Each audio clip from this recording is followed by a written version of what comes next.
¿Golpe de Estado o golpe guango? ¿Rebelión de la Suprema Corte o simple pataleo?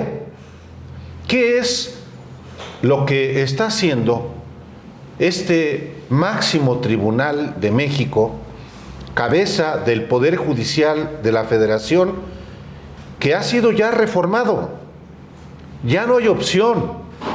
Está en la Constitución el derecho de los mexicanos a elegir a ministros, a magistrados y jueces.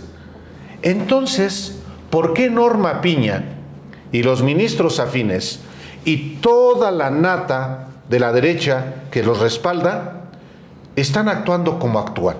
Bueno, de eso se trata y de otras cosas radicales hoy.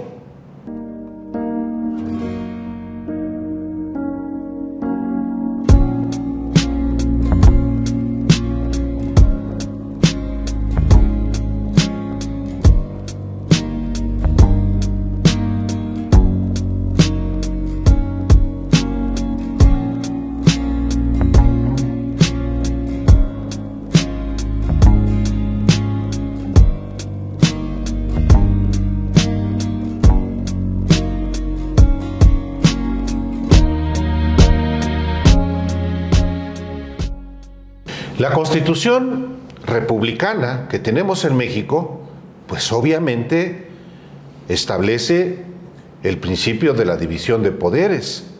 Hay tres: el ejecutivo, el legislativo y el judicial. ¿Es más uno que el otro? No, pero ahora la Corte, con la determinación que tomó, quiere colocarse por encima de todos. ¿Qué diablos está haciendo la Suprema Corte? ¿A qué le tira Fabricio Mejía? Pues fíjate que la pregunta es, ¿qué esperan hacer con una decisión de ese tipo? O sea, lo que deciden es que ellos tienen facultad de revisar una reforma constitucional. Es decir, lo que están diciendo es, a lo mejor no es constitucional una reforma constitucional.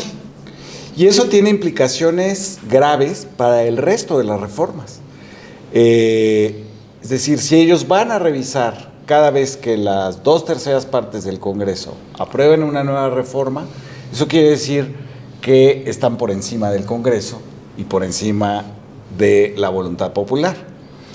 Entonces, pongamos que llega esta que tanto les ha interesado siempre, ¿no? La ley eléctrica. Llega una reforma constitucional ya, después que ellos se han opuesto reiteradamente a que se regule el mercado eléctrico en México, a que se favorezca a las instancias del Estado, como la CFE, como Pemex, que llega y dice, no, bueno, pues nosotros tenemos la facultad de revisarla y entonces pues es anticonstitucional. Es decir, ellos están argumentando que ellos son un organismo, la Suprema Corte, que puede detectar algo que ellos llaman, porque así lo llaman, principios pétreos, es decir, de piedra, en la Constitución, y que uno de ellos es la división de poderes. Sin embargo, pues uno podría contestar, pues yo creo que es el principio pétreo. Digo, ya si vamos a ver la Constitución, pues el 39 dice, la soberanía es del pueblo, reside en el pueblo, inalienable. Entonces, bueno, están haciendo eso, pero políticamente se han enredado, según yo, y ya no sabemos bien qué están tratando de provocar. En una primera instancia, lo que pareciera que está tratando de provocar la Suprema Corte es que la Cámara de Diputados diga juicio político a los magistrados. O un cedillazo. Y entonces ellos ir a la Interamericana de Derechos Humanos, que los está apoyando, y decir, hay un golpe de Estado en México, borraron a la Suprema Corte. Ellos han argumentado, por ejemplo, para que veas el caos, o para que discutamos el caos de la táctica de Norma Piña. Ellos, por ejemplo, ahorita están argumentando frente a la Interamericana de Derechos Humanos que la elección de juzgadores es un cese de todos los juzgadores existentes y por tanto afecta sus derechos humanos. Bueno, ok, podría ser, pero están en paro. Es decir, los que dejaron... Todo pagado. Todo pagado. Quienes dejaron sin servicios de justicia a los ciudadanos, es decir, violaron sus derechos, fueron ellos mismos al declarar el paro y además seguir posponiendo, ¿no? Ahora ya es el 11, antes era el 2, ¿no? El 2 no se pudo, el 3, es decir... Hasta el 11 de octubre ahora ya está están definido. Al 11 de octubre. Sí, está autorizado. Y lo pueden seguir prorrogando eternamente, porque les estamos pagando. Pues imagínate una huelga con salario, y además con esos salarios. Sí, sí, claro. Entonces... Qué conveniente. No podrían argumentar que le están dejando sin justicia o sin servicios de justicia, como se llamen, y que es violatorio de los derechos humanos ante la Interamericana porque pues, ellos mismos han decretado un paro. Lo otro que a lo mejor quieren hacer es que el INE, que ya está a punto de emitir la convocatoria, y el Congreso, el Senado sobre todo, que es el que emite finalmente la convocatoria para la elección, desacaten, ¿no?, los acuerdos de la Suprema Corte, ¿no? Es una táctica que no les ha funcionado, que es sacar todos estos suspensiones, ¿no?, en Chiapas, en Colima, en no sé dónde más. En Morelos. Sí, que además justamente son como estados que tienen problemas de justicia. No, y son afines a Piña. Personajes subordinados a Norma Piña. A Norma Piña. No, y abiertamente simpatizantes de ella. Sí. Abiertamente. Team Piña. El Así Piña. se hace llamar. Sí, así se hace llamar. No estamos burlándonos de ellos. No. Se infligieron ese apodo. Y entonces, bueno, dicen, bueno, pues entonces se están desacatando, ¿no? Y eso conduce, digamos, a que siga andando el procedimiento para la elección del año que entra, ellos expidiendo formulaciones jurídicas diciendo no se puede, dijeron no lo discutan, ¿no? Que la Cámara no lo discuta, que el presidente no lo publique. Ahora lo vamos a revisar y entonces lo vamos a echar para atrás. Bueno, todo eso hace que dos poderes estén en una vía y un poder, que sería el judicial, en otra, hasta el encontronazo final, que sería cuando ya se eligen y es la policía llegando a retirar a Norma Piña de su escritorio, ¿no? Porque no se quiere ir, ¿no? Entonces, y además con miles de demandas ya me imagino, pues, de la NED, del Departamento de Estado, de la Interamericana. No sé. ¿No? No sabes. No sé. A ver, porque échale. también es parte de lo que estamos examinando. Exacto. ¿Qué viene después ¿Qué de quieren la provocar estos determinación? Bueno, de yo vería la Corte? como distintos plazos, ¿no? Porque se tienen que cumplir plazos para la Corte y para los equipos, digamos, en torno a Norma Piña. En el corto plazo, pues sí hay una urgencia por llamar la atención, porque el paro todo pagado no llama la atención, salió de las portadas, ya no está en ningún lado. Entonces hay una urgencia, una demanda, por eso van a estar aplazándola y dándola, porque la noticia es una nueva prórroga, porque en sí mismo es gente que ha estado en el privilegio toda su vida. Los jueces, ni modo que vayan a estar, o sea, cualquiera de izquierda o cualquier luchador social estaría ahorita mismo tomando el Zócalo porque no tiene otra, es eso o se muere de hambre. Pero estos han estado en el privilegio, es gente privilegiada. Pero además les están pagando. Claro, y además les están pagando, o sea, ni siquiera sienten pues en el bolsillo, sus cuentas de banco ahí están, o sea, no hay ningún problema. Es un paro poca madre para cualquiera de ellos, les dieron unas vacaciones pagadas, está muy bien. Que en 44 días, perdón que te interrumpa Alejandro, en 44 días de paro, es decir, un mes y medio sin trabajar, ha costado a los mexicanos 8,834,216 pesos conforme al. A ver, está muy rara a la tu cifra. revisión. Otra vez. 8,000 millones. 8,000 millones y medio. 8,000,307,000 Pesos.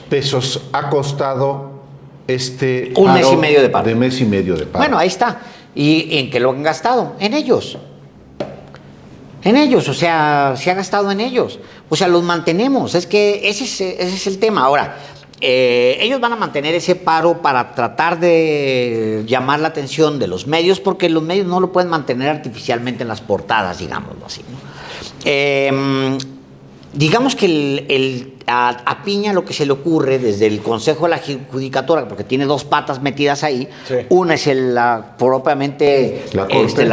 el máximo tribunal y el otro es el Consejo de la Judicatura El órgano administrativo. con el que opera, digamos, estas otras bases, el que se ha gastado esa lana, digamos, ella está operando para mantenerlo. La gente que se sienta, que rodea a Norma Piña, hasta donde sabemos, por lo que sabemos, es gente que la está presionando para que lo lleve hasta sus últimas consecuencias. Estoy viendo exactamente el mismo escenario con el que sucedió con Alejandro Moreno Cárdenas, con Marco Cortés y con Jesús Zambrano, que fue... Venga. Vámonos, con todo. O sea, con todo es moratoria constitucional. No le apruebes nada al presidente. Nada. Y es oposición a rajatabla. No importa que beneficie o no beneficie al pueblo de México. Ni las leas. No las leas, tíralas. Vámonos a la chingada y volteas a ver y le dices, no va a pasar, ni una. Oiga, pero esos son son becas para los... No. Oiga, espéreme, pues esto es para la gente, no. Entonces, todo eso que está, digamos que sucediendo en ese otro escenario, con otro plazo, es el último estirón de la estrategia de los grupos intelectuales y académicos, hombre. Pues ya sabemos quiénes, los Aguilares Camines y demás que están reuniéndose con ella como se reunían con los Reyes Heroles, etc., detrás de ella, y que le están alimentando esa posición. Creo que ahí vuelven a equivocarse ellos porque están poniendo por encima de la Suprema Corte y por encima de Piña algo que Piña no alcanza a ver, como no lo alcanzaron a ver, y los mismos Marco, con los líderes del PRIAN, no lo alcanza a ver Norma Piña, y estoy empezando a dudar de la inteligencia de Norma Piña. Como en su momento lo dije con Xóchitl Gálvez, yo creo que la derrota de Norma Piña va a ser muy amarga, porque se está dejando arrastrar por odios ajenos, no está siendo estratégica. Ella está siguiendo la ruta del PRIAN, la misma ruta del PRIAN. Tú diles que no. Bueno, eso tiene consecuencias. Manténles con todo pagado. Tiene consecuencias también. O sea, va a llegar un momento en el que tiene consecuencias. Hoy vimos un esbozo de las consecuencias. ¿Cuál es? Pues, en algún momento la presidenta de México le va a decir a los mexicanos, oigan, ¿saben qué? Tenemos 25 órdenes de aprehensión en este nivel, 300 en este otro nivel y 2,000 en este otro nivel de criminales que están allá afuera. Uh-huh. Estas peticiones no se han procesado. El Poder Judicial no nos ha dado órdenes de aprehensión para ir por esos criminales. Entonces, ¿se acuerdan que hubo un asesinato ayer en Guanajuato de no sé qué? ¿Se acuerdan del otro? Son estos y estos y estos y no podemos detenerlos. ¿Por qué? Por Norma Piña. Entonces, va a tener consecuencias, profundas consecuencias. Y Norma Piña no es como los partidos. Lo que hacían los partidos políticos le impactaba a los partidos políticos. Lo que hacían estos, y claro, le impactaba a los mexicanos cuando se trata del Congreso, pero lo que estaban haciendo los partidos políticos le impactaba a Santiago Krill, a la burocracia de los partidos. Ahora esto no, perdón, pero esto va a tener un impacto sobre la República. Son cosas de la República con las que está jugando Norma Piña, no son cosas menores. Entonces va a tener y yo creo que la estrategia de Norma Piña empieza a ser cada vez más translúcida en tanto a qué es ella. yo creo que empieza a ser cada vez más translúcida y lamento decir, no lo lamento, pero debería ella lamentarse que se esté dando cuenta México que no es tan inteligente como ella cree, que eso va llevándola al mismo callejón sin salida que llevó a Alejandro Moreno Cárdenas, a Marco Cortés y ya sabemos las consecuencias de eso. Jesús Zambrano ya no tiene partido. El otro sobrevive como el peor dirigente en la historia del PAN. Sobrevive. El otro tuvo que imponerse, corriendo a medio mundo, tal, para apropiarse de una estructura partidaria y poder mantenerse ahí. Hacia allá va Norma Piña. Yo no le veo pues otra salida, y me gustaría explicarme un poco más adelante sobre las alternativas que ella misma tiene.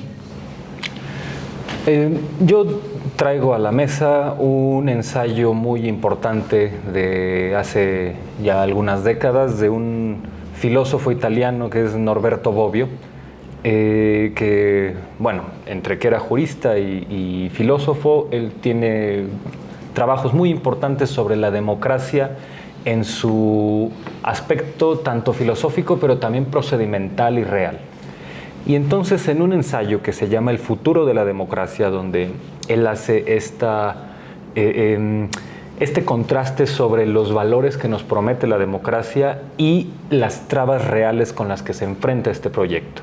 Porque es muy, muy interesante hablar desde una perspectiva muy normativa, muy idealista sobre la democracia, como aquí en México muchos lo hacen, hablando del INE, por ejemplo, como si fuera una institución sacrosanta, y no como lo que en realidad ha sido, ¿no? Que es una institución con contraluces, donde excepcionalmente ha tenido decisiones muy protodemocráticas y también ha tenido fallas muy lamentables.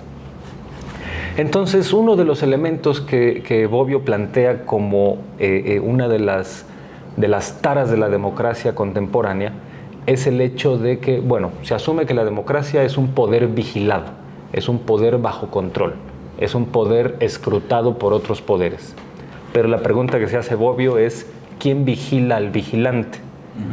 Y es ahí donde tenemos el grave problema, porque pues cuando nos encontramos en una situación como la actual, donde el Poder Judicial en este momento trata de erigirse como el gran vigilante, ¿y quién los vigila a ellos en este momento?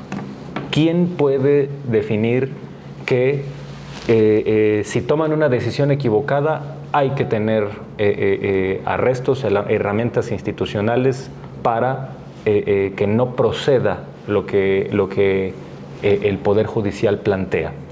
A mí me parece que esto es parte de la discusión contemporánea, porque, sobre todo de lo que está pasando en México, porque el problema de fondo que yo veo es el siguiente. La división de poderes es algo muy valioso y que es parte de las democracias contemporáneas, pero hay que recordar que la división de poderes surge como una oposición al absolutismo, surge como una oposición a este despotismo donde el soberano, en este caso monárquico, hace y deshace a su antojo. La reflexión viene de ahí, la reflexión viene de cómo podemos ser un dique, una contención contra esta desmesura, contra este absolutismo. Lo que estamos viendo en México no es eso. Lo que estamos viendo en México es una división de poderes donde pareciera que el dique no es a decisiones absolutistas o tiránicas o mal hechas, sino es un dique a un proyecto ideológico que no gusta, una serie de valores que son parte de la democracia que no les gusta a esta otra parte que creen tener la única visión posible de la democracia. Entonces, mientras no se salga de esta tensión, yo creo que nos vamos a encontrar con este tipo de obstáculos, porque hay una concepción equivocada de lo que es la división de poderes. La división de poderes no es yo me opongo a lo que venga de otro poder sin importarme nada, porque lo que me interesa es protagonizar una confrontación, no necesariamente revisar el contenido de esa confrontación. Entonces me parece más bien una actitud muy adolescente de este narcisismo adolescente de yo me opongo a los adultos porque son adultos, aunque lo que me instruyan sea, o aunque lo que me digan sea algo sustentado, o que incluso me beneficia, o que incluso está dentro de una lógica saludable. No, por ser adulto me opongo.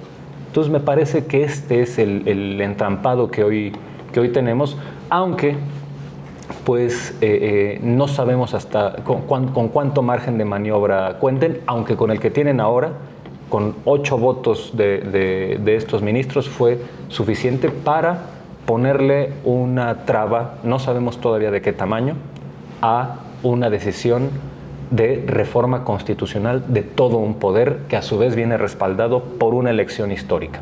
Entonces me parece que ese es el debate de fondo, esta idea de no entender a la división de poderes como un dique al absolutismo, sino simplemente como un eje de confrontación ideológica, lo cual pone en entredicho esta idea de que no, la Corte no está politizada, el Poder Judicial es técnico, es autónomo. No, están jugando con una ideología, están jugando a la politización, pues entonces que asuman las consecuencias de la politización.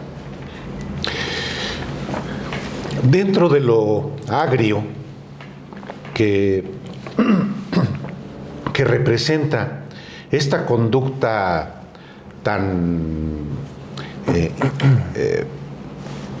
peculiar, lo llamo de esta manera, de la Suprema Corte de Justicia y de su presidenta Norma Piña, hay algo que me parece que es muy positivo. Se está hablando como nunca de la Suprema Corte. Se está hablando como nunca de la Constitución. Se está hablando como nunca en México de la división de poderes. Se está hablando como nunca en México de qué es lo que le corresponde y a tal o cual poder. Esto se habla, se debate, se discute en todos los tonos, en todos los espacios y en todos los ámbitos. Y eso solamente tiene un nombre, se llama democracia.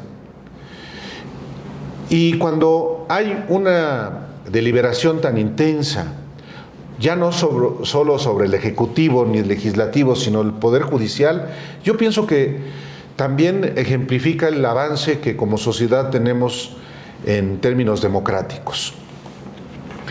Hasta el hecho mismo de que aprendamos todos términos jurídicos. Hasta hace no mucho, a la mayoría de la gente le daba igual si hay ministros, magistrados y jueces. Hoy no.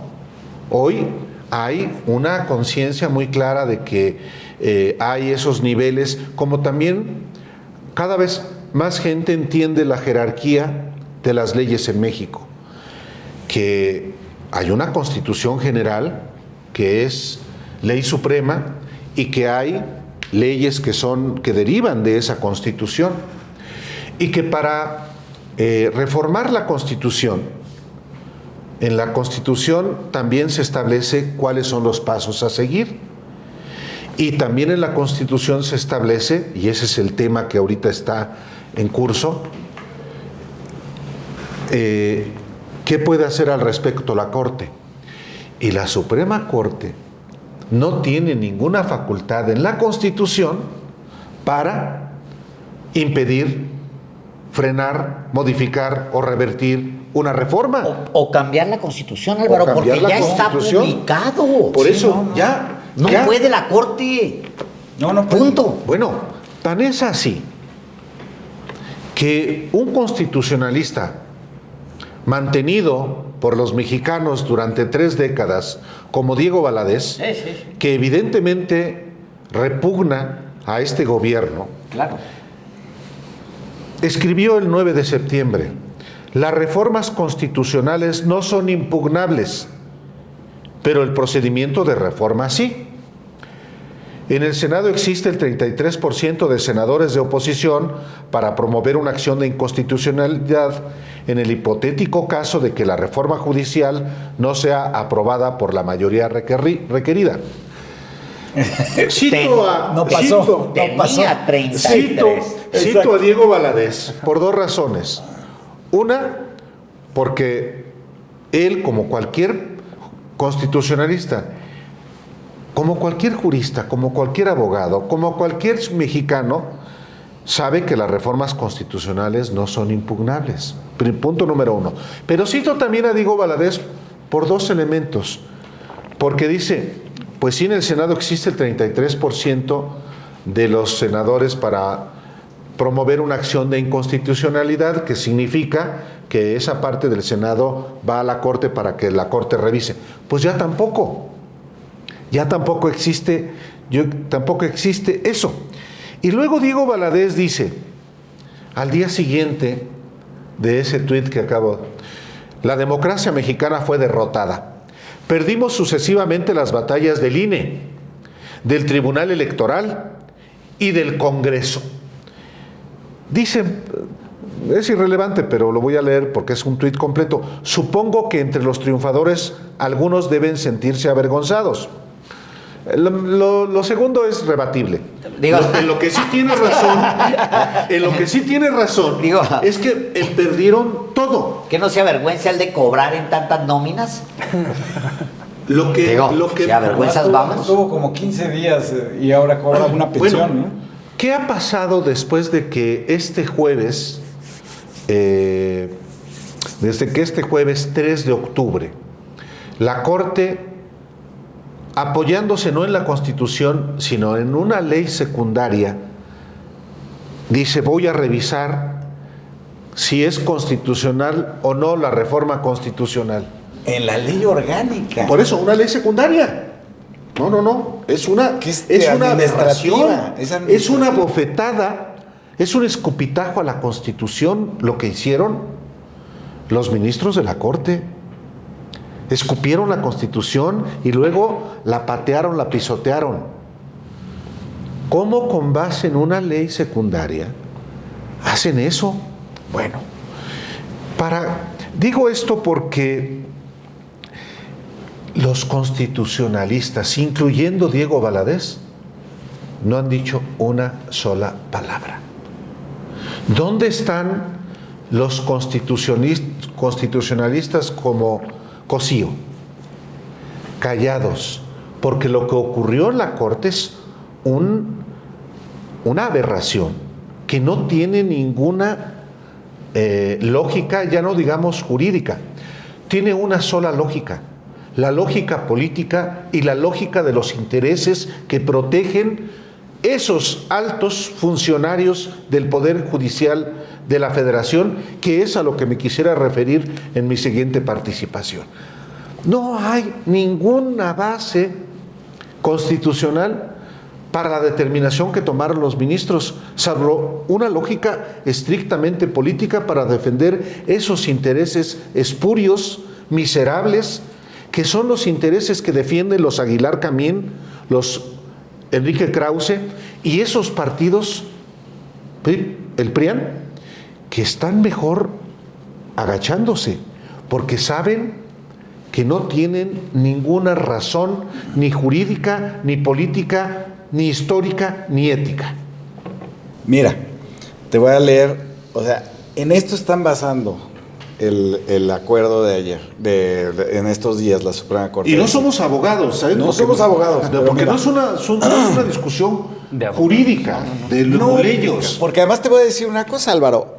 Parte de lo que ha cambiado es que sabemos que cualquiera que lea los artículos y vea las sentencias y no sé qué, lo puede entender perfectamente. Sí. No es, ¿cómo se dice? Matemáticas avanzadas. Son leyes y son palabras y tienen coherencia, ¿no? Entonces, realmente esta cosa de los abogados, ¿no? Incluso Rubén Moreira fue capaz de decir... El diputado del PRI. El diputado del PRI fue capaz de decir en uno de los foros de la reforma del Poder Judicial que era una ciencia. El derecho no lo es.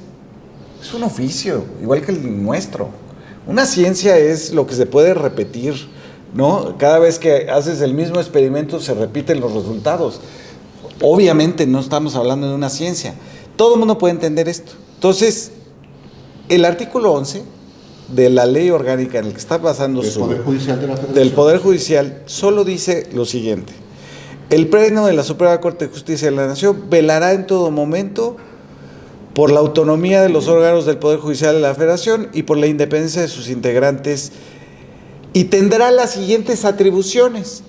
Y todo lo demás son cosas administrativas: elegir a sus presidentes, a 3 consejeras, 3 consejeros, no sé Contratar qué, los servicios de limpieza, conceder licencias, fijar mediante acuerdos generales los días y horas en que de manera ordinaria deba sesionarse, Reclamarle en buenos términos al asesor porque Exacto, no que te no hay limpió que- bien la taza. que no hay que ser groseros, incluso aquí lo dice. El artículo se refiere a cosas internas, como toda ley orgánica, de procedimientos para que la cosa funcione por dentro, ¿no? Quién saca las fotocopias, quién las cobra, etcétera. Entonces, ese es el artículo en el que están tratando de sobreponerse a los otros 2 poderes. Echar atrás la reforma que ya está en la Constitución. Y echar atrás cualquier otra reforma. Cualquier otra. La eléctrica, modificar la Constitución, electoral, básicamente. Ellos quieren ser Sí. el Congreso, sin ser electos, y ser 8 personajes que cada una ahorita ya lo sabemos. Cuando empezamos todo esto, no lo sabíamos. Pero cada uno de ellos lo puedes identificar con un poder fáctico, ¿no? Salinas Pliego y sus impuestos no pagados, A eso iba justamente. Iberdrola, las mineras canadienses, Las eléctricas. La condonación de impuestos y Norma Piña desde hace representa- muchos años. La condonación de impuestos. Y Norma Piña representa a Alito, tal cual. Son los intereses del PRIAN los que ella Piña es Peña. modula. Piña es Peña, como tú bien dijiste. Y entonces me vuelvo en el tiempo, digamos, a por qué ahora sabemos todo esto. La crisis de los partidos, y se los dijo además Fernández Noroña ese día, la crisis de los partidos empieza cuando no solamente no quieren aprobar la reforma eléctrica, sino que se burlan de la gente. Está esta representante Paloma Sánchez del PRI que sale a burlarse de la gente y decirles: no va a pasar, no le hagan, no sé qué, porque la gente está allá afuera. Se vuelve a meter y le dice a Leonel Godoy, que la está grabando: yo soy pluriqué, ¿no? A mí no me importa Sí, la sí, gente. sí, sí. ¿no? Terrible. Yo soy de la élite de los partidos, ¿no? De Alito. en De especial. Alito, en especial, ¿no? Entonces, ahí empieza una crisis que ellos no son capaces de medir. Noroña se los dice, les dice: aquí empieza la debacle de lo que va a ser la elección. Y muchos de los que estábamos viendo eso, que nos aventamos todas las horas de discusión, estuvimos de acuerdo. Yo dije: sí, efectivamente, aquí va a pasar algo grave, Sí, que sí. tiene consecuencias profundas.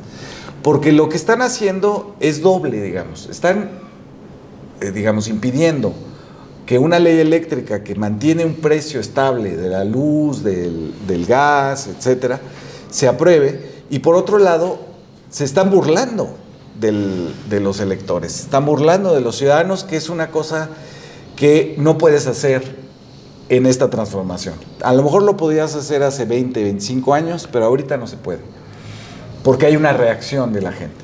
Y entonces ahí empieza la debacle del PRIAN. Ahí es cuando la gente empieza a tomar la decisión de no solamente cobrárselas, sino dejarlos en la inutilidad política. Es decir, en los números donde ya son solo espectadores, en los números en que ya no pueden intervenir en nada, y cuyas participaciones pues podrían ser gritos y sombrerazos, pero no tienen ningún efecto sobre las decisiones del Congreso. Y me parece que eso no lo han acabado de entender ni el PRIAN, que sigue diciendo que la autocrítica la tiene que hacer López Obrador, que ya se fue, ni el Poder Judicial, que le siguen diciendo dictador a pesar de que ya se fue, ni Norma Piña. Y efectivamente yo coincido con Alejandro en que si solo habla con este pequeño grupo que se reunía los jueves,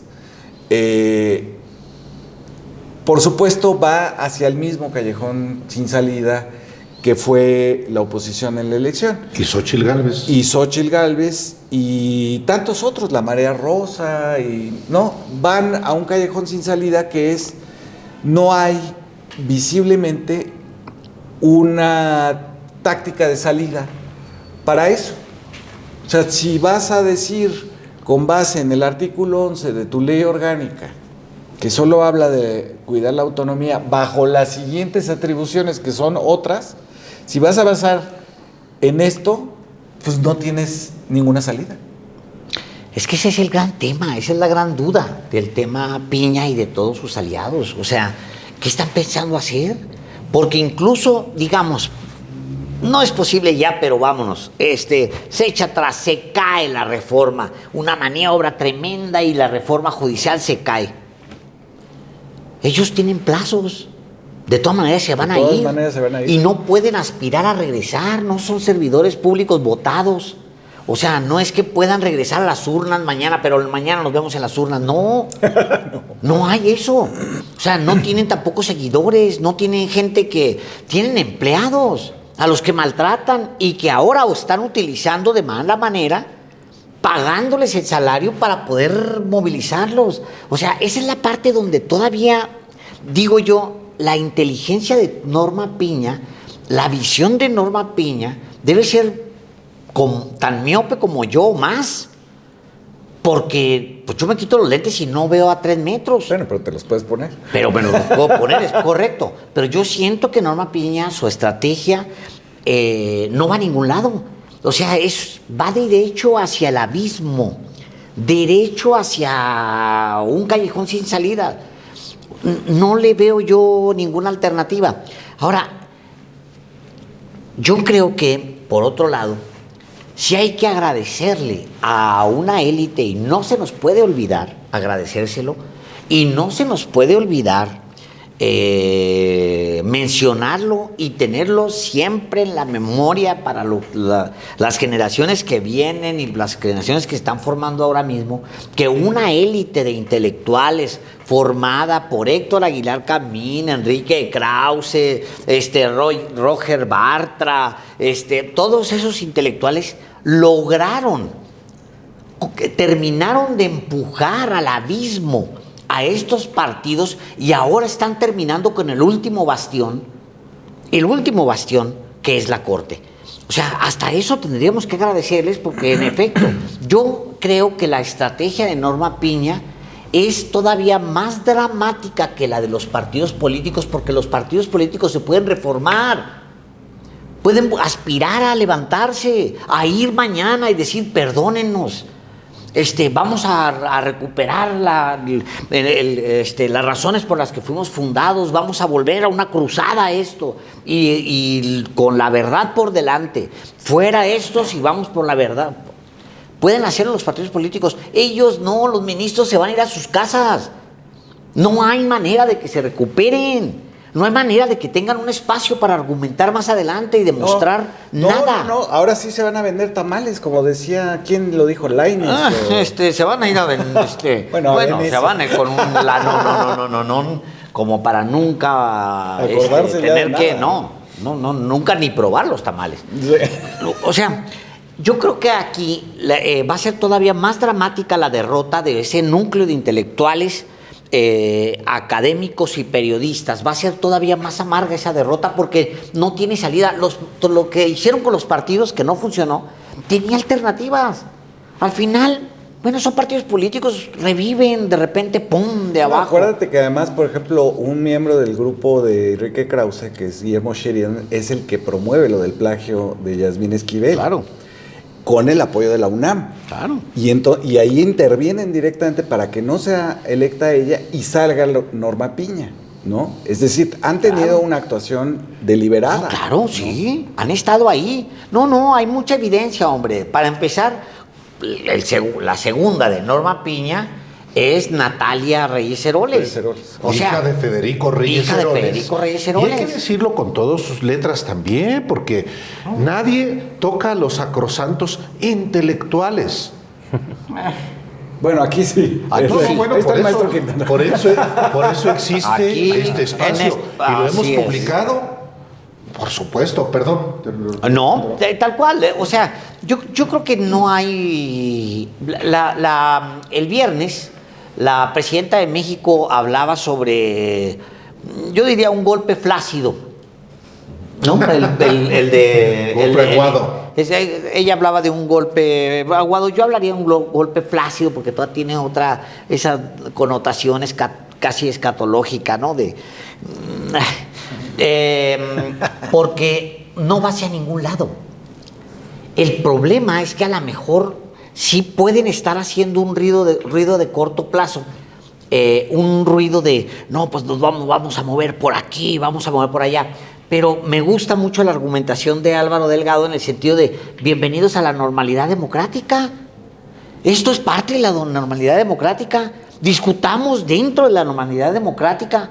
¿Quieren escuchar a Héctor Aguilar Camín y a Krause y sus asesores? Háganlo, hombre, pues eso es parte de la normalidad democrática. Discutamos así. Nada más que las consecuencias de los actos de todos son verdaderas, son reales. Sí. Y bueno, yo resumiría esta parte porque coincido plenamente en que el grave error de esta élite, ya no quiero llamar solamente oposición, porque me parece que es una especie de élite que es como un pulpo ahí con sus 8 brazos, una parte ahí que es perteneciente a los partidos, esta élite, este grupo de ideólogos fallidos que dan diagnósticos fallidos y por ende dan estrategias fallidas, los empresarios fracasados que están ahí, los juniors fracasados que están ahí, en fin, esta nata que tiene margen de maniobra, que no tengan una estrategia correcta y que estén ahora en una esquina debilitados, no significa ni que estén inertes y no significa que no tengan una estrategia. Es muy fallida y es equivocada y es autodestructiva, pero está ahí. O sea, tienen más presencia y más visibilidad de lo que merecen. Pues a eso es a lo que voy. Creo que el gran problema de esta élite es que de 2018 para acá no solo han menospreciado al adversario que creen tener, sino que también se han sobredimensionado a sí mismos y no ha habido un solo hecho en estos 6 años que los haga recular y tener un poco de autocrítica. Yo... Qué bueno. Y de eso los pinta de cuerpo entero, exactamente. Yo estoy seguro de que esta nata, de que muchos de estos, incluida probablemente la ministra Norma Piña, estaban seguros de que probablemente Xóchitl Gálvez podía ganar y que iban a echar atrás todo lo que no les gustaba de este gobierno. Bueno, ¿en qué? Sí creyeron que podían. Claro. Sí creyeron. Y además los medios de comunicación Les hicieron creer. creyeron que con una campaña de televisión y radio podían levantar eso y ganarle a Morena. Tanto que los vimos tomarse la foto con alguien tan ignorante como Xóchitl Gálvez, o sea, que no sabía ni siquiera por qué estaba ahí ni nada, o sea, yo la veía a un lado de Roger Bartra y decía... Estaba todo el Colegio Nacional allá atrás. Todo el Colegio todo Nacional. el Colegio Nacional, que, o sea, Si le para la preguntas a gente... Xóchitl Gálvez qué es el Colegio Nacional, no tiene idea. Es correcto. No, tenía enfrente a Roger Bartra y yo me reía. El mero día decía, no ha leído... Te garantizo un artículo, déjate un libro, un artículo de Roger, más no sabe quién es ese señor. Un tuit de Roger Bartra no lo ha leído. Sí, ¿no? Y ahí en ese... Yo creo que Xóchitl Gálvez pensaba que Bartra le iba a pegar prestigio, más bien Roger Bartra se pegó del desprestigio de Xóchitl Gálvez. Y bueno, hay otras fotos muy comprometedoras de Bartra con los chuchos, con Ricardo Anaya. Pues es que él es chucho. Sí, Es por la supuesto. izquierda democrática. Es el ideólogo de los chuchos. Sí, claro. Desde 2008, cuando los chuchos... Él decía, bueno, esto hay que recordarlo siempre porque es parte de... Es para decir que el desprestigio de esta gente no es de ahorita, es ya añejo. En 2008, cuando Roger Bartra en el Instituto de Investigaciones Sociales salía a decir es que López Obrador no es izquierda, es en realidad un priista, es el PRI, y él ya ahí era una especie de ideólogo de nueva izquierda y de los chuchos. Justo en la semana que él estaba diciendo esto, había salido en la prensa que En Oaxaca, los chuchos estaban negociando con Ulises Ruiz hacer mapacherías para favorecer electoralmente la candidatura de Jesús Ortega contra Alejandro Encinas.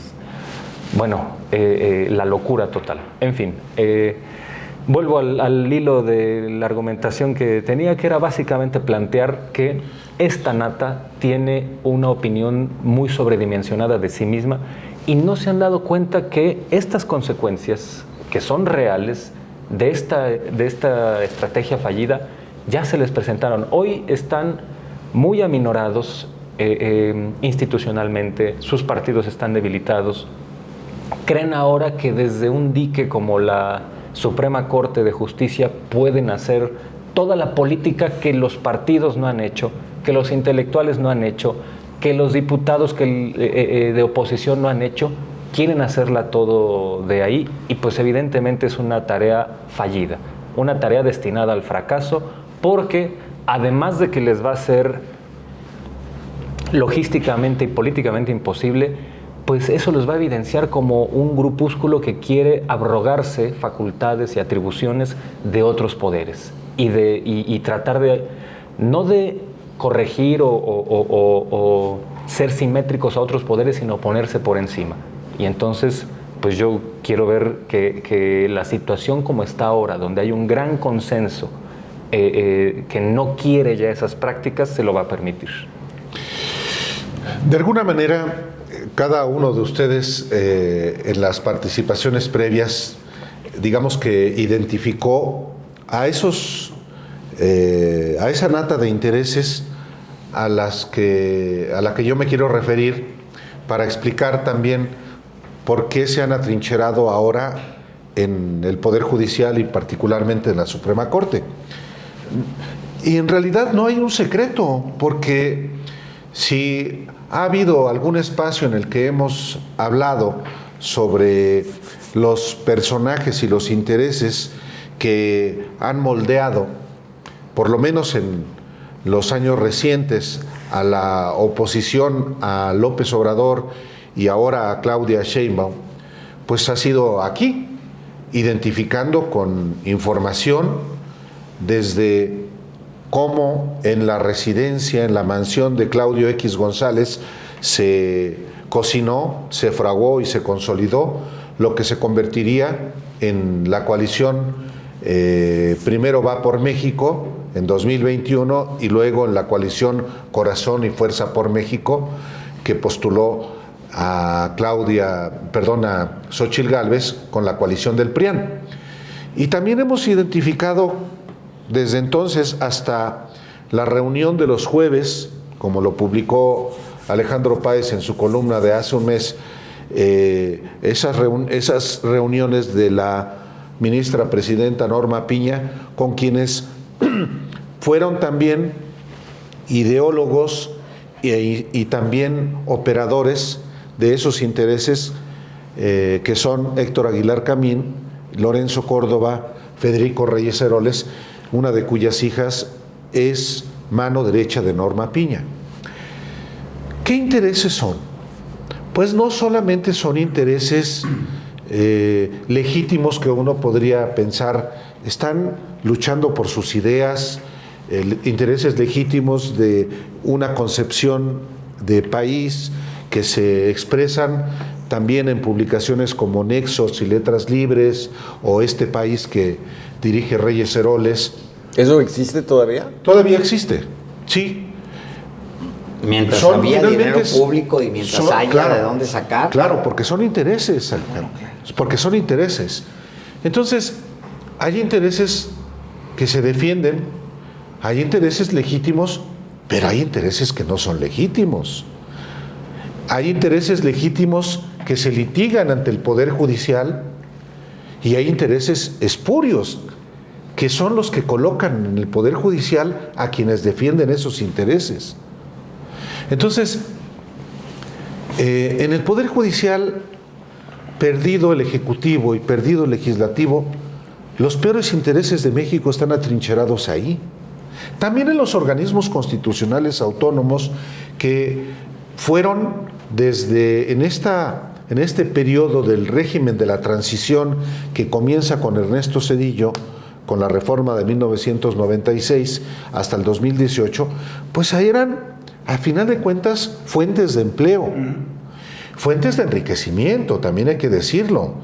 No olvidemos cómo al crearse en 2002 lo que entonces era el IFAI, Instituto Federal de Acceso a la Información Pública Gubernamental, que fue su primer nombre, la primera decisión de sus integrantes fue discutir si su sueldo iba a ser equivalente al de un ministro de la Suprema Corte o de a un consejero del Instituto Federal Electoral. Lo dices y parece una broma. Parece Álvaro. una burla. Vamos Parece a discutir si ganamos mucho. O sea, Lo publiqué entonces. ¿Quién está de acuerdo? ¿Y quién quedó como su primera presidenta? María Marván, Marván. la que es presidenta de Transparencia Mexicana de Federico Reyes Heroles. Claro. Sí, es una élite. Entonces, cerrada. y esa élite de Aguilar Camín se apoderó del INE, del IFE. María Marván también estuvo en el IFE. Claro, y fue presidenta del... O sea,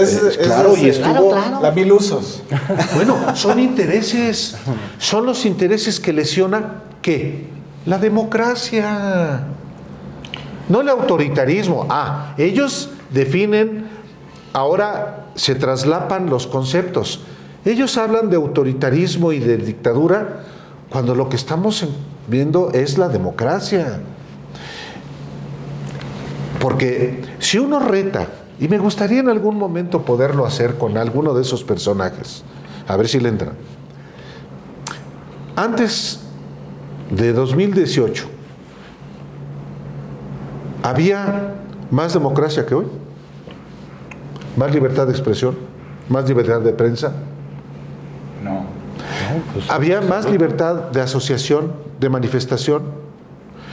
Bueno, esos son los parámetros que uno tiene que también traer a una deliberación. Alito dice que estamos peor en pluralidad que en 1962. Bueno, es que Eso dijo en la Cámara. Es que lo que yo trato de transmitir a la gente que nos está viendo, a las personas que nos prestan atención en un programa que estamos grabando el viernes 4 de octubre, cuando se conmemoran los 200 años de la Constitución de 1824, la primera Constitución ya como México independiente, es si eso que la sociedad mexicana por la que la sociedad mexicana ha luchado durante generaciones está cristalizándose o no, o si tenemos efectivamente un riesgo de involución democrática. ¿A dónde? ¿A qué estadios al autoritarismo de qué? ¿Vivíamos con Carlos Salinas realmente en una democracia? Cuando todavía se asesinaba a opositores de izquierda, o con Enrique Peña Nieto, con la represión que hubo contra los maestros. Entonces, yo lo que advierto es esta resistencia de los peores intereses del país, atrincherados hoy en la Suprema Corte. Por eso está ahí Lainez Potisek como ministro. ¿Quién lo puso ahí? Enrique Peña Nieto. Pero es personaje operador de la condonación de impuestos. Por eso está ahí otro director del SAT, exdirector del SAT, Ortiz Mena, que quiere ser presidente. Pues ya no va a poder. Y aunque lo quisiera, pues no va a poder. Es artífice de devolverle impuestos a los grandes empresarios de México. Está, claro, el ministro Aguilar Morales, que es el ministro de Ricardo Salinas Pliego, que va a tener que pagar en lo inmediato. Está agendado para su próxima discusión 2 recursos. No le van a dar el amparo a Ricardo Salinas Pliego y tiene que pagar. O el ministro Pérez Dayán, que es otro ministro de los grandes intereses. Y Norma Piña Hernández, la peor magistrada. Sí. La peor evaluada. ¿por qué diablos ese conflicto de interés que personifica y esa corrupción, alta corrupción que personifica Enrique Peña Nieto, la puso como ministra? Y para ello operó con sus 3 principales colaboradores. El consejero jurídico, Humberto Castillejos. El secretario de Gobernación, Miguel Ángel Osorio Chong, a quien Norma Piña llama primo. Y a Luis Videgaray, cuyo brazo derecho es la oficial mayor de la Suprema Corte. Entonces, lo que yo digo es, en la Corte hoy están los peores intereses del país. Atrincherados, que son los mismos intereses de Krause, que son los mismos intereses de Héctor Aguilar Camín y toda la pandilla que ambos encabezan y que se hacen pasar o se dicen que son intelectuales. Y son intelectuales, está bien, no les voy a regatear eso. Pero esos son los intereses que representan. Y concluyo diciendo que no puede ninguno de ellos, siendo honesto intelectualmente, decir que hoy estamos en una tiranía cuando lo que existe es una normalidad democrática, con todas sus limitantes, con todos sus límites, pero ahí está. Quien quiera ejercer estas libertades lo puede hacer sin ninguna consecuencia. Pues fíjate, hablando de las relaciones los intelectuales, los catequistas, con el Poder Judicial, yo no lo hago comúnmente y supongo que nadie lo hace, pero bueno, en la televisión hay un canal que se llama Justicia TV, que es el canal del Poder Judicial. Del Poder Judicial de la Federación. Y tienen un montón de empleados y se pagan bastante bien, ¿eh? Hay una sección de nexos. Claro. Que se llama no sé qué de la Corte. Sí. Y entonces, evidentemente, ellos se enchufan, digamos. Estaba yo pensando que a lo mejor ni siquiera tienen una estrategia, sino que simplemente vieron venir la crisis y se enchufan ahí para sacar dinero público, ¿no? Y que sea pues ya el final, digamos. Hay dinero, hay mucho dinero en el Poder Judicial para ese tipo de convenios. Y hay periodistas metidos ahí, muchos. Bueno, se termina Primer Plano en el Canal 11. Inmediatamente Sergio Aguayo y Leonardo Curcio van al canal TV, ahora son entrevistadores de Justicia TV. Claro. Ya inmediatamente no tuvieron un día sin cobrar dinero público, ni un día. Entonces, bueno, esas son las relaciones de esos ya grupos. Están ahí, de verdad. Ya están ahí, yo ya vi la entrevista, muy malos entrevistando, por cierto. Sergio Aguayo no tiene idea. Qué bonito, está muy bien, qué bueno. ¿Quién le impide que él, Aguayo y se vayan a la Corte? Nada. Hay que ver su audiencia. Bueno, está bien que tengan trabajo. Está bien, claro. Está correcto. Pero siempre es dinero público. ¿Por qué? Bueno, ¿Por qué no pues abren sus porque empresas? hay una adicción. Porque es que no es una abren, adicción. No abren un Oxxo y viven de la Coca-Cola. Pues no, bueno, es que también están en el medio privado, están en Reforma, Aguayo y Curcio en Fórmula. Sí.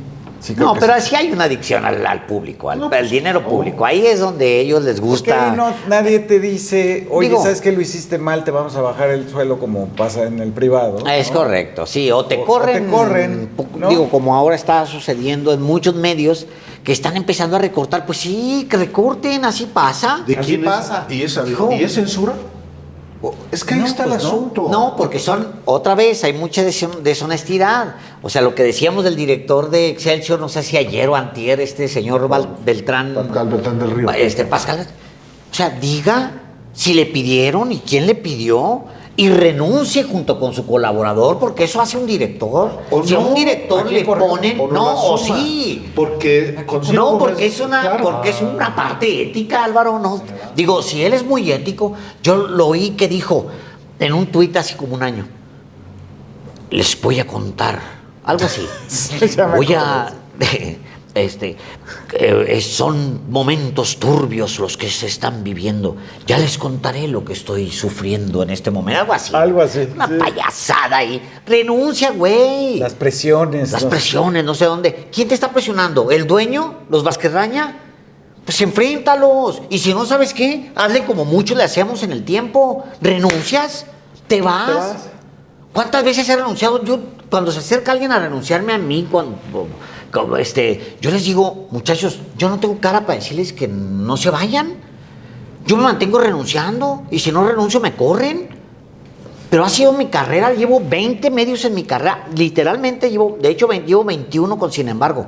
21 medios, de algunos he renunciado, de algunos me han corrido, ahí voy, me caigo, me quedo sin empleo, estoy buscando un paracaídas, a ver si por ahí una columna no me la contrata ni modo, he diseñado para vivir dentro de este medio, he diseñado, he tomado fotos, he hecho crónica, he hecho libros, he hecho para sobrevivir. No, pero viven a toda madre como directores. Renuncié. Le corrieron a esta María Amparo Casar. De Excelsior. De Excelsior. La corrieron. ¿Por qué no renuncia? Empezando con Pascal Beltrán. Sí, que pruebe que se fue por presiones del gobierno. No, en realidad lo que hay con Amparo Casar es una presión de la gente. La gente está harta de ese tipo de personas que trucan y que hacen chicanas para abusar. O sea, pues, le va a tocar una pensión a sus chosnos. No, mira, esa parte. La otra parte que es todavía más canija es que esta mujer se mete, yo no le tengo ningún respeto, se mete $1 millón de pesos, ponle tú, cobrando en medios públicos y privados y mexicanos contra la corrupción, en un país donde la mayoría de los asesinados no tenía ni siquiera seguridad social.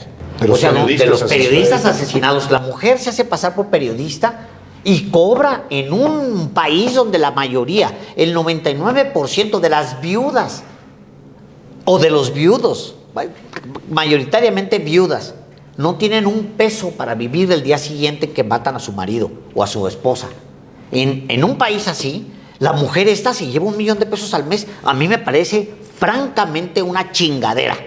Y se dice chingadera porque así en español está bien dicho. O sea, ahora, ¿la corrieron? Que lo diga Pascal. ¿Por qué la corrieron? Pero les encanta esta neblina. ¿Saben qué? Y yo ya cierro mi participación con eso, porque les urge decir que vivimos en una dictadura. Les urge. Porque entonces, si no comprueban en el siguiente plazo, porque también se les está acabando el tiempo para demostrarlo, si no lo comprueban en el siguiente plazo van a quedar como payasos, empezando con Aguilar Camín y terminando con Claudio X González, van a quedar como verdaderos payasos, porque han estado alegando que la dictadura y no sé qué, defendiendo ¿qué? Dinero y privilegios, su derecho de picaporte en Los Pinos, traer la cartera repleta de billetes toda la vida. No han pasado un día de su vida temiendo si se van a quedar sin empleo y con qué van a pagar la renta. Yo he pasado así. Todos. Todos hemos pasado con eso. Y no quieren soltar. Que aprendan otro oficio.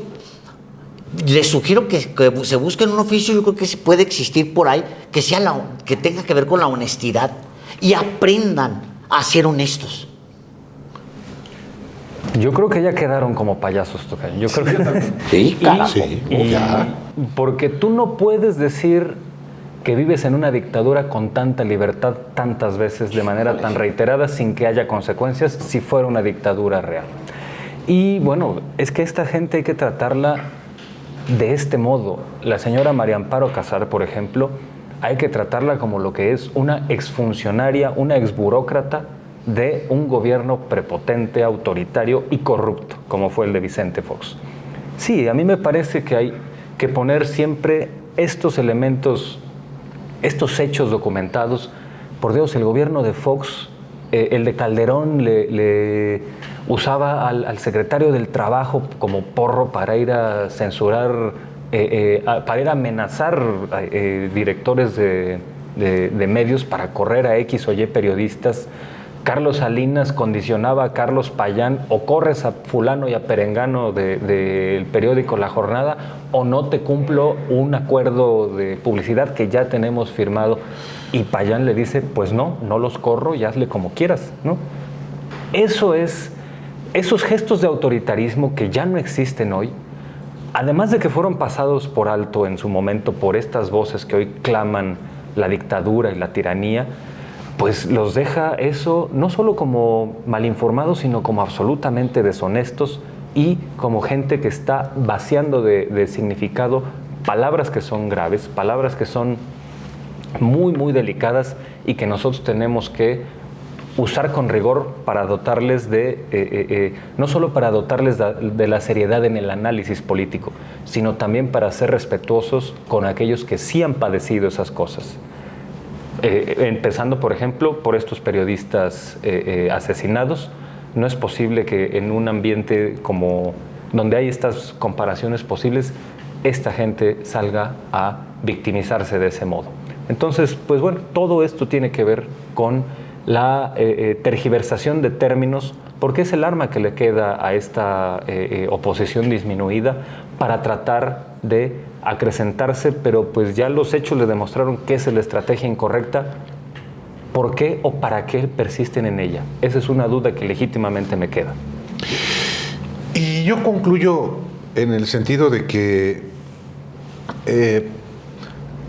hay intereses, en toda sociedad existen intereses. La democracia finalmente tiene que ver con que se transparenten y que el marco legal que existe es justamente para que esos intereses se respeten, los que son legítimos, y que los espurios se contengan. Pero al final yo pienso que estamos en una etapa nueva, porque hasta en eso, hasta en la propia narrativa opositora, le falta ya un elemento: López Obrador. López Obrador ya no está. Por eso el sonsonete, una vez más mentiroso, es que sigue manejando.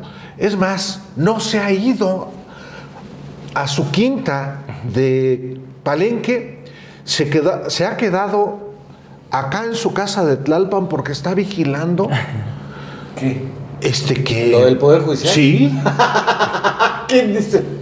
Bueno, es que de pronto hay cosas que ya no causan, ya ni indignan, causan Risa. hilaridad, ¿no? Sí. Entonces, López Obrador ya no está.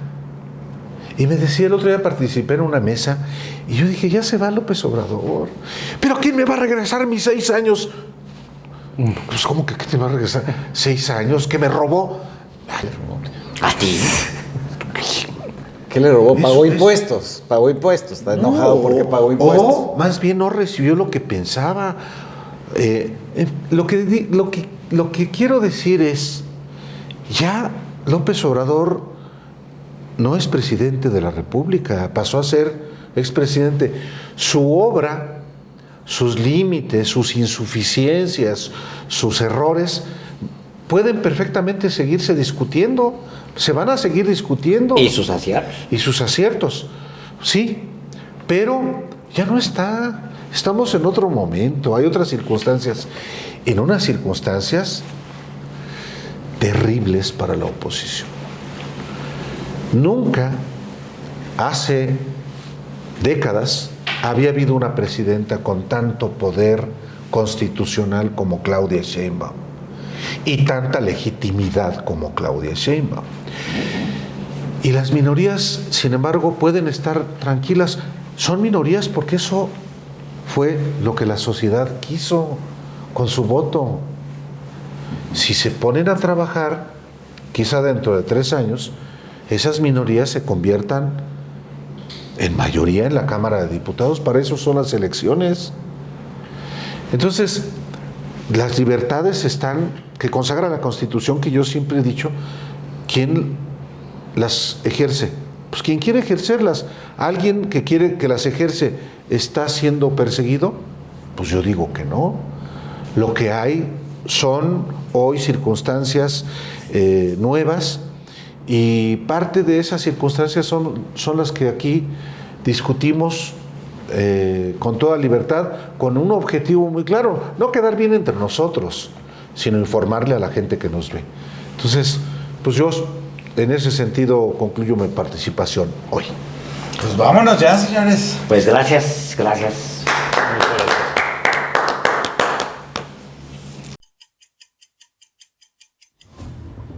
Las lluvias y el mismo cambio de gobierno ha dejado a la Ciudad de México llena de baches.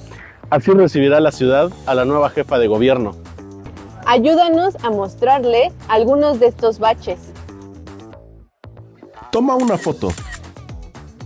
Dinos dónde está el bache y envíala al canal de Telegram de los periodistas. Vamos a juntar todas las fotos y publicaciones en una sola edición.